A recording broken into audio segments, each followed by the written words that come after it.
தெலங்கானா மாநிலம் மேச்சல் மாவட்டத்தில் காதல் திருமணம் செய்து கொண்ட பெண்ணை கை கால்களை கட்டி குடும்ப உறுப்பினர்கள் கடத்திச் சென்ற சம்பவம் அதிர்ச்சியை ஏற்படுத்தியுள்ளது. இது தொடர்பான காட்சிகளை முதலில் பார்க்கலாம்.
தொடர்ந்து கூடுதல் தகவல்களை வழங்க இணைகிறார் எமது செய்தியாளர் சரவணன். வணக்கம். பார்க்கவே பதற்றத்தை ஏற்படுத்தும் காட்சிகளாக இருக்கின்றன. இந்த விவகாரத்தை பொறுத்த வரைக்கும் தற்பொழுது என்ன நடவடிக்கை மேற்கொள்ளப்பட்டிருக்கிறது? விரிவான தகவல்களை பதிவு பண்ணுங்க.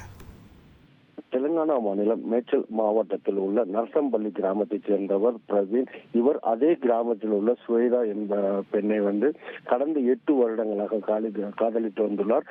இவர் கடந்த 4 மாதங்களுக்கு முன்பாக இருவரும் காதல் திருமணம் செய்து கொண்ட நிலையில் அந்த ஊரில் இருந்து இல்லாமல் சிகந்தராபாத்தில் வேலை பணி காரணமாக அங்கேயே தங்கி கடந்த 4 மாதங்களாக வேலை பார்த்து வந்த நிலையில் சுவேதாவிற்கு உடல்நிலை சரியில்லாத காரணத்தால் தனது சொந்த ஊருக்காக நேற்று வந்துள்ளனர். இதனை அறிந்த அதுவரை அந்த பெண்ணின் பெற்றோர்கள் எந்த வித நடவடிக்கையும் எடுக்காத நிலையில் ஊரில் சேர்த்துக் கொள்வார் என்ற நம்பிக்கையில் வந்துள்ளார். ஆனால் இவர் வந்துவிட்டு நேற்று வீட்டில் இருந்துவிட்டு இன்று வெளியே சென்றிருந்த பொழுது அவரது வீட்டிற்கு அந்த பெண்ணின் உறவினர்கள் ஒரு 6 பேர் காரில் அந்த பெண்ணை வீட்டிற்கு நேராக வீட்டிற்கு சென்று அந்த பெண்ணின் கை கால்களை கட்டி அங்கிருந்து கடத்த முயன்றுள்ளனர். அதனை தடுக்க முயன்றவர்கள் மீது கட்டைகள், அதாவது மரக்கட்டைகளால் தாக்கியும் அவர்கள் வைத்திருந்த மிளகாய் பொடியை தூவியும் அவர்களை தள்ளிவிட்டு அந்த பெண்ணை கடத்தி சென்றுள்ளனர். இது குறித்து சிசிடிவி காட்சிகள் வெளியாகியுள்ள நிலையில் மேலும் போலீசார் 6 பேர் மீது வழக்கு பதிவு செய்து தீவிரமாக தேடி வருகின்றனர். நன்றி சரவணன், உங்கள் விரிவான தகவல்களுக்கு. இனி செல்லும் இடமெல்லாம் செய்தி. தந்தி டிவியின் வாட்ஸ்அப் சேனலை ஃபாலோ பண்ணினா செல்ல இருக்கும் இடமெல்லாம் செய்தி. இதோ QR கோட் இப்பவே ஸ்கேன் பண்ணுங்க, ஃபாலோ பண்ணுங்க.